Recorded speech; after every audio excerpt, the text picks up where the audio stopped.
Greetings and salutations to the fans. Guess what? Little surprise story time for you. Just because throughout, obviously it was one of the ways that I tried to cope with the downtime that we experienced in the G1 League due to the DDoS attacks and all that. Ever since then, I've been asked pretty repeatedly by the consistent viewership if I would tell more stories. And you know what? It's our next to last day of the winners bracket, or excuse me, of the Western qualifier. We got our winners bracket finals coming up. I'm not going to have a chance to tell any stories during downtime tomorrow. So just as a thank you to each and every one of you who were a part of the broadcast through, obviously today, but into the past as well, going to go ahead, take a minute, and share some more story time with Ayesee. We're going to call this the tale of the Brunette and the Convict. The tale of the Brunette and the Convict. Now, to get this story started, let me set the scene. I am a young buck in West Virginia. I want to say this was my first year at West Virginia University, give or take. Yeah, it was my first year there. Definitely my first year at West Virginia University. Second semester even. I could even line that down for you. So it's my first year at West Virginia University. And, it's actually a really funny story how all of that went to begin with. As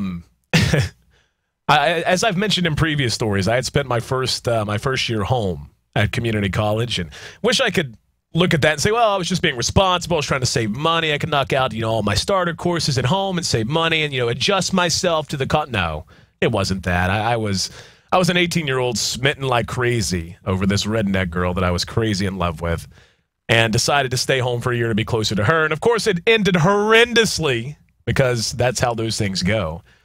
But nonetheless, I spent my first year at home, which was obviously a good decision because that's how I wound up in radio.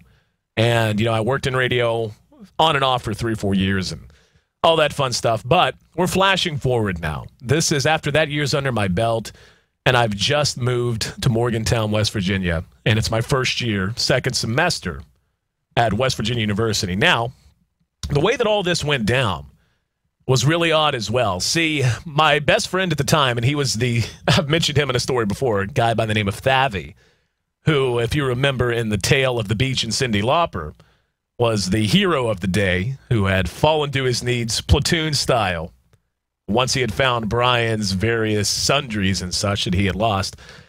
Thavy had gone right off the WVU ahead of me. He was my best friend, but we made arrangements, even while I was still at home, that his second year there, my first year there, which, we both would have been sophomores in college at that time, we were going to live together. So we worked all of that out over the summer, and, I was still in southern West Virginia, but I drove up. We signed a lease and everything at a real nice apartment complex. So I was looking good, and unfortunately, Thavy's grades suffered a little bit in that first year. So what ended up happening was his parents, to get him under control, had pulled him out of WVU for a year, and they could do stuff like that. They're pretty well off. His dad was a pulmonary doctor, and I can't remember what his mom did, but, they had money. It wasn't much of a problem. So they pulled him out, but they weren't going to screw me on my lease because, I've been friends with that family and with them forever. So, like, my first semester in my first year of college away from home, I'm living in this big, beautiful 2-bedroom apartment in one of the most coveted complexes in all of Morgantown. It's actually 100 yards from the football stadium. It's called Chateau, if you know that area. Chateau Royale, I lived there. Apartment F1, if I'm not mistaken. I still remember that. Yeah, it was apartment F1. And so I'm there all by myself. And, this is, I'll keep the story moving. I just want to set the scene. So, I for this entire first year I'm there, I knew, I make friends quick wherever I go, but it still sucks, man. Being all by yourself in college. It's my first major time away from home and, all that stuff, because I was 19 at the time or something like that. So I spent that first semester of that first year totally by myself in this big 2-bedroom apartment, and Thavy got himself squared away and ended up moving back in with me for the second semester, the second half of our lease together. So this is when that takes place. Now, part of the reason Thavy's grades had suffered, and hopefully he won't be too mad at me if he hears I told the story, was he liked the green. We'll just put it that way. We'll leave it at that. He liked that. It was around the time that World of Warcraft came out. And I'm pretty sure, you know, those two factors alone, and he's a gamer. He's a big gamer, like I am. So he just developed some bad habits, and he ended up in trouble in that first semester. And when he came back, he, you know, had a group of friends that he tended to run with. They were really cool guys, and this actually ties into my initial foray into esports, or at least how I got my real introduction to competitive gaming as an entire industry, at least in a personal way. But he comes back, so, like, for me, you know, I'd lived alone all this time, and then he comes back and he's got, you know, for lack of a better way to put it, he's, you know, stoner friends. It's just what he is. You know, it is what it is. No problem, no judgment on my part, just not my thing personally. So it goes from me living in this big, beautiful 2-bedroom apartment that is basically my own little castle. Lonely castle, though it may have been, it was still a castle for a 19-year-old kid out on his own by himself for the first time. And it turns into this situation where basically, you know, there's people I don't even know coming over all the time, and they're doing their thing. You know, but the one thing we all had in common was Guilty Gear. And we played a lot of Guilty Gear. In fact, you know, a good friend of mine, who I hope I get to catch up with at some point, he goes by the name of Kyle. And Kyle's one of those dudes who has been living the dream. Like, he's been obsessed with Asian culture forever. Tall, lanky guy, crazy good at the guitar. And at the end of this, I'll actually play you a clip of something he recorded on my couch that still blows my mind. But, you know, him and Thabby were tight. They shared a lot of similar interests. But they introduced me to Guilty Gear, which was the most phenomenal fighting game I'd ever played, and would eventually be the game that was my gateway to competitive gaming, because I started to enter tournaments and play, I wouldn't say semi-professionally. I won some money, won some tournaments in Guilty Gear. We'll just leave it at that.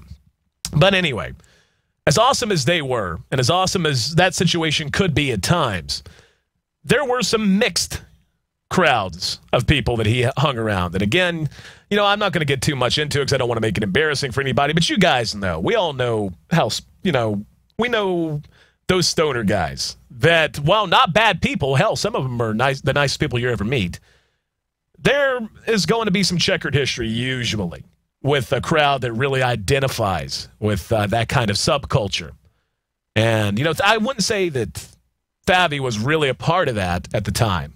He just hung around the periphery of it because of his proclivities. So, one of those guys, I cannot remember his name, his actual name. We just called him Crazy or Cray because, and that was short for Crazy Eyes. And this is no joke. He was from Clay County, West Virginia. Now, this is a guy who, I met him, we hung out, you know, at that point, you know, they liked to smoke. I was a drinker. You know, I drank beer and booze, and that was my vice while they enjoyed other herbs and spices, so to speak. And that was just never my thing. But, so I meet the guy, and he just is the most stereotypical, like, West Virginia guy. I mean, good and bad, to be honest. He was kind as hell. He was nice as could be. He was a little, he wasn't the sharpest knife in the drawer. He just wasn't. You could tell that he grew up in a part of the world there where education was just, you know, a word with too many syllables to worry about. Catch my drift? But he was a real nice guy. He was doing mechanic work in the area or something like that. So, you know, you live in West Virginia, you learn to get along with those people as much as you learn to get around with nerds and gamers. So it wasn't a big deal. It's like, yeah, I had my, you know, me and Thabby and Kyle, we were all, you know, all of our free time was playing Guilty Gear and, you know, just being super nerds out. You know, we were the kind of guys, I can remember this one time too. We had the hottest across the way neighbor. Her name was Ashley, which was, and at that time was particularly funny because I had dated 3 girls in a row. I had dated 2 leading up to the one that was my high school sweetheart that I stayed home for a year for that was just awful. Don't ever do that, by the way. That is so stupid. And all 3 of my last girlfriends leading up to this point of me being single were named Ashley. So my super hot next door neighbor is named Ashley. And, you know, you always try to do the passive neighbor flirt, but you can't be too creepy because, you know, like if you stumble and you screw it up, you got to deal with seeing them every day. And you certainly don't want to be like, you know, go complain about the creepy nerd next door who's always hitting on him to like the property manager and shit. So you got to be subtle about it. But I felt like I was making progress. Felt like I was making progress there. So, But this one time, it's like the perfect setup, except at the wrong time. I mean, what dude doesn't dream of the hot neighbor chick coming over, knocking on the door, and asking to, what was it she needed? It wasn't sugar, it was detergent. She wanted to borrow some detergent. That is like the perfect opening for any dude to ever ask a chick out on a date. Because she's coming to ask something from you, which means, one, she trusts you. Two, she feels comfortable enough with you as a person that she's just going to, she will presume on your time that way. And three, since you're giving her something, it's really, they're usually going to be a little bit more receptive to maybe some forward advances. It's just the dynamics of male-female relations at that age. So she comes over and asks for detergent. Any day of the week would have been fine. She did it on a Friday when I didn't have class, Savvy didn't have class, and Kyle didn't have class. So she opens the door. Well, I open the door, and she asked for detergent. And out of habit, I say, you can come on in while I went to go get it. She comes in. We have 2 laptops running on the coffee table, both of which are showing combo videos for Guilty Gear because we're trying to work on our comboing.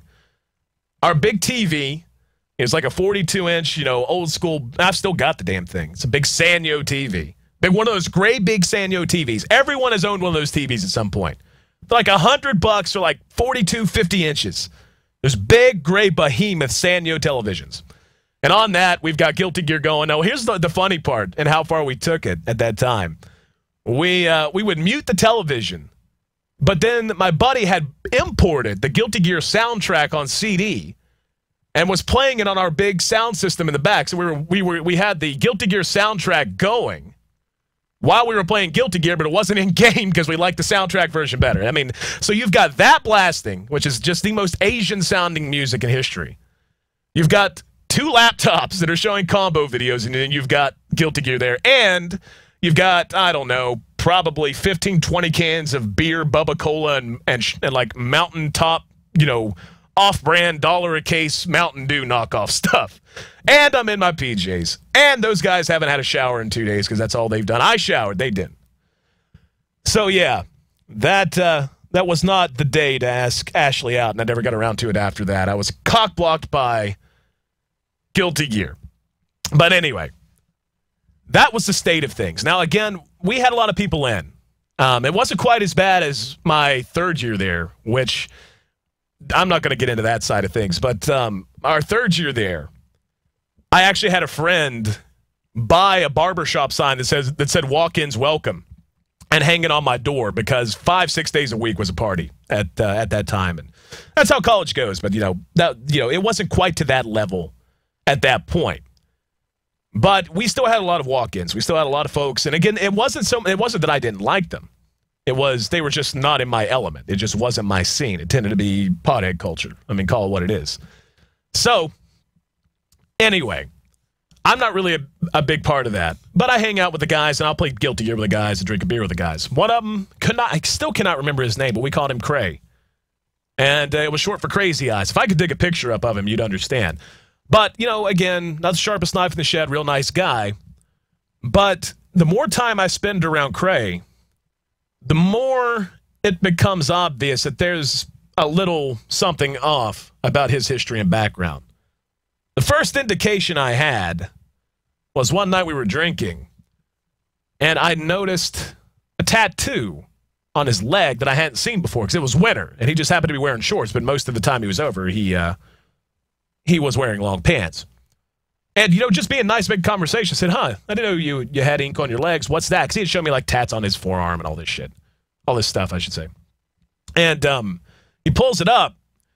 And one of the interests I had then, and I still read a lot of books on, is gang culture, was the Aryan Brotherhood symbol on his legs. I mean, what do you do when you see that? Like, no matter how open-minded you are, you see that, your reaction is not anything positive. It just can't be. But at the same time, you're not going to be like, oh, so you're a skinhead racist, huh? Like, you're just not going to do that to a dude who's in your house and you've gotten to know. So the way I react is just look at it and go, well, that's interesting. And he goes, so you know what it is? I said, yes. And he explains it. Dude had been in the penitentiary. Had been in the pen. Moreover, dude had been in the pen for attempted murder. Attempted murder. And he told me in the course of the conversation that was to proceed that he had murdered a guy. And, granted, you can't always trust what these people say, but it was relayed to me by multiple people that knew him that I did trust that he was indeed in jail for like 8 years for attempted murder. And, he was an older guy at the time. Like, I was in my mid-20s, early 20s. Let's see, first year college. Yeah, I was like 19, 20. He was like 28. He's like my age now. But we didn't think anything of it. Because he knew someone who knew Thathy, basically. You know how that goes, friend of a friend of a friend, and you don't really question their background because, they get to you through your friend and so on and so forth. So, but anyway, I talked to him about it. He's not a racist, at least according to him. He just had to get it to keep himself from getting shanked in the pen. And, this is some Oz kind of level stuff. You know what I mean? I feel like I'm having a conversation with some dude straight out of an HBO TV series. So, from that point on, you can't really treat the guy the same. I mean, it's not like you're going to be able to just wash that off and act like that doesn't exist, especially whenever that guy then proceeds to tell you that he actually, in the course of his gangly activities, was responsible for the deaths of someone. And again, I can't confirm any of this is true. But I mean, what do you do? So, I mean, at that point, I'm like, all right, man, I had a private conversation with Thathy, and he was surprised by all of this as I was. And we just agreed it was best that he wasn't in the house anymore. So we started slowly shutting down the open door policy of the house just to try, and we would occasionally go to parties or something, and he'd be there. And then you're friendly, but you don't want that to happen where you are. You just don't, okay? So, flash forward about 2 months from that. We stayed cray once in a while, and there's a guy who actually was crashing, wasn't staying. He was staying permanently, as in a leaseholder. But he was crashing with someone we had befriended across the way. And this guy, to this day, don't know his real name. He was this short little long-haired, kind of like metalhead kind of guy who somehow and for some reason went by the name Wakazashi. And that's how he introduced himself. It wasn't like, hi, my name's Jeff, and you can call me Wakazashi, or you can call me Waka, because that's my nickname. It's like, hi, I'm Wakazashi, and that's it. Like, that's where he was with things in terms of his own personal identity. And that's fine, no judgment. So Wakazashi decides to have a party at this place where he's not even a resident. And again, this is all stuff that comes part and parcel with, the deep, deep culture that surrounds some things. But, so Wakazashi invites us down to this party. And it is like the most prototypical, grungy, greasy college party of all time. Like, you've got girls who are around, and it's like, they're not even students. They just like were bussed in or something like that just to go to the college parties that week. And you know what I'm talking about. Nothing against those girls, but the kind of girls who tend to ruin more parties than they make. They kind of get too drunk off of 2 Bartles and James and end up crying and knocking over the television and stuff. That kind of girls. Like, they just bust in. Like, the entire supply of northern West Virginia, southern Pennsylvania, the entire supply of that girl was bust into this party. And then you had, like, I was the one who was really interested in drinking. Everybody else had other things to do at the party, if you catch my drift. And, it's like we're literally like we're drinking beer out of pitchers, and it's not good beer either. It's like pony keg beer that you pay $12 for a pony keg for, and really you're better off just drinking like bathtub gin. But you know what? It's college, and that's how it rolls. Like, I threw in like $5 when I walked through the door, and it bought me unlimited booze for the night, so it's worth it. So we're there, I'm playing beer pong, and as I had mentioned, I'm the one that's predominantly interested in drinking. And elsewhere in the party, and Cray's there, Wakazashi's there, all of our guys are there. There were these 2 chicks that were probably the better of the entire supply of female company. One was a blonde and one was a brunette. And they were pretty. They were smart. They were students, actual students. And, you start doing your thing. I invite one to be my beer pong partner and all this and all that. But since I was the only one interested in drinking, like, everyone's like loading me shots and giving me shots and, and all this stuff while they partake of other substances, not hard substances, but, other substances. And at some point, I black out the one memory I have is of me sitting on the couch with a trash can in my hand just so I can continue to talk and hang out at the party while I lurch into a trash can.